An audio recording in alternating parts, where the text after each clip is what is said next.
We have various sales reports available in Inquiry Max, so we're just going to go into them now. So the first one is the order forecast report. So I'm just going to take this back into April. Okay, so we had given Darren Coles a target of 4. We'd set that in the set forecast targets area just here. So with a target of 4 and with the KPIs that we've put into the forecast targets, that's generated him a inquiry target of 16 and a test drive target of 8.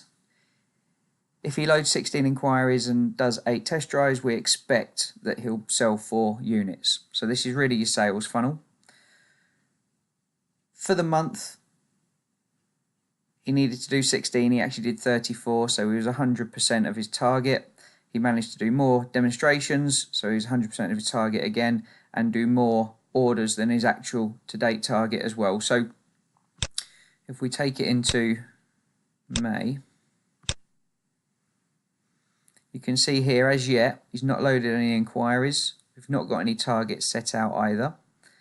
Okay, so if we go into set forecast targets, and for Darren, we'll give him a target of 5 and 5. And then down here, we've got his KPIs as well. So we've got a 23% order conversion against new, which is sort of about 4.5 to 1. So 4.5 inquiries to 1 order, and then used cars about 3 inquiries to 1 order, with a demo conversion of 45%, which is just slightly more than 1 in 2. So to sell 10 cars, we're expecting him to probably speak to, in terms of new, approximately, he's going to have to do about 20 test drives and see about 45 inquiries. With used cars, it's about 30 inquiries to sell 10 units. So if we do it for, we'll show you 10 here and 10 here, just so we can show you what that looks like. Into order forecast for this month. So we'll split that down. We'll go for new first. So to sell 10 cars, it's asking for 22. I said 20, so close enough. And 43, I said 45, so quite close there. And then for the used cars, it's going to be about 33 inquiries, 22 test drives, which should sell him 10 units. So far this month, he should have seen 9 used inquiries to put him on track to meet his target of 33. As yet, we haven't seen any, but hopefully that gives you the format behind the report and the logic to how to use it and what numbers will start to populate it. This is what we call an activity-centric report, so it won't give you the amount of inquiries, so the sales against inquiries, but more against the activity that's done within the month that we're looking. So if we just go back to April again, so for April, he didn't sell 2 cars to 7 inquiries. He sold 2 cars to all of his inquiries. The inquiry may have come in March, and he's taken the order in this month. So please do bear that in mind, that it's not against the inquiry. So he's not got to do 4 demos against 7 inquiries. He's got to do 4 demos against all of his inquiries. Like I say, there will be crossover as you come into the month and as you go out the month as well, which is another reason why Inquiry Max is classed as a hot prospect tool, because that means there shouldn't be that much crossover, because you shouldn't be keeping hold of your customers for a massive length of time anyway. Sales activity will show us what we've done historically. So if we just take this back to here and then search it. So again, this is for, it's again activity centric. So it will show you that we've took 40 inquiries, done 10 test drives and taken 17 orders. We've delivered 12 orders and we've lost opportunity marked 26 inquiries. Now again, that's not saying we've done 10 test drives to 40 inquiries. We've done 10 test drives to all of the inquiries. So again, there may have been crossover. Darren might have taken inquiry in March. So we've got a date range of the 1st of April onwards. But if he did the test drive in April, then it will count again against his activity report. Appointment making is what we call inquiry centric. So this will track against the inquiries loaded. So first of all, we've got telephone, email and lead. So Darren took 17 non-physical inquiries in this date range, and he turned 4 of those into an appointment. 1 of those kept their appointment. He managed to get a test drive, put some offers in and some orders. So this is a really good one to use in sales exec performance reviews, because it does track against what they have loaded within the date range you select. We can change it to walk-in as well. So out of 16 walk-ins, he made 7 appointments, reappointments out of those walk-ins, put 10 offers to those 16 people, and sold 8 units to those 16. And you can see we've got 7 test drives as well to those 16.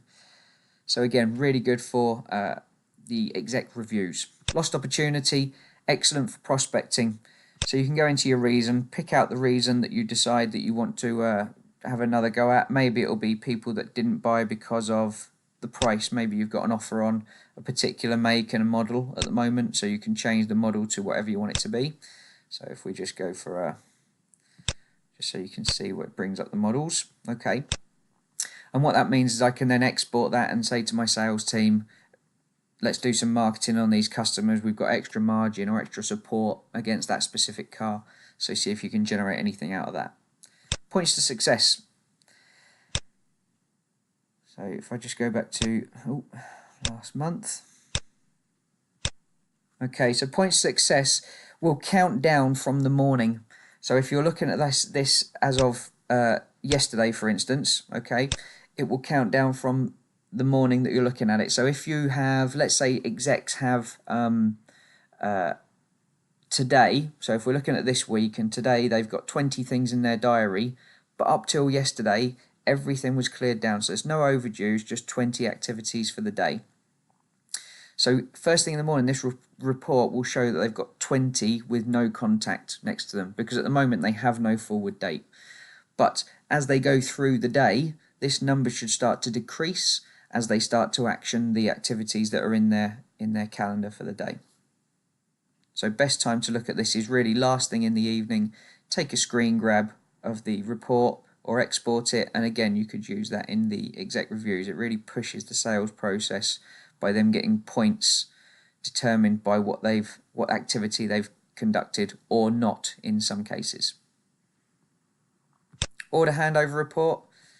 So if we look at our handovers for this month, so all handovers, we've got E for estimate, D for delivered, so that means it's gone, and then we've also have A for actual as well. So if we just look back at last month and look at our handovers for last month, you can see actual handover dates booked, D means they've gone, E means estimate. So when you're looking towards the end of a month and you just want to make sure all your cars are going, then it's a really good way. Again, export it out, send it to your sales team, ask them to highlight any that might not go into the month.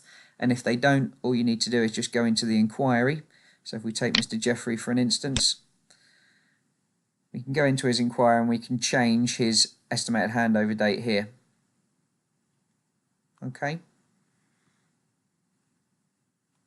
So reception report will show if there's been inquiries passed and whether they've been created or not. So this has had 2 inquiries passed to Darren.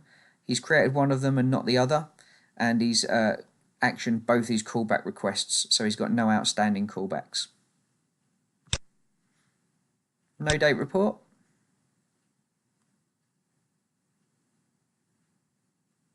Okay, so we've got active prospects, so inquiries that haven't yet had figures.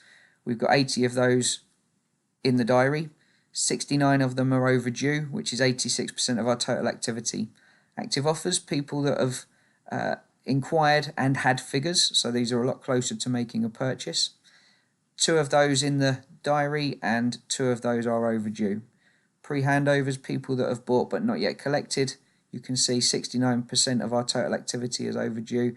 And for our post-handovers, so people that have collected their car, then we've got 25% of them. And then that gives us a total overdue amount across all of the different status points in the calendar. persistence incrementality.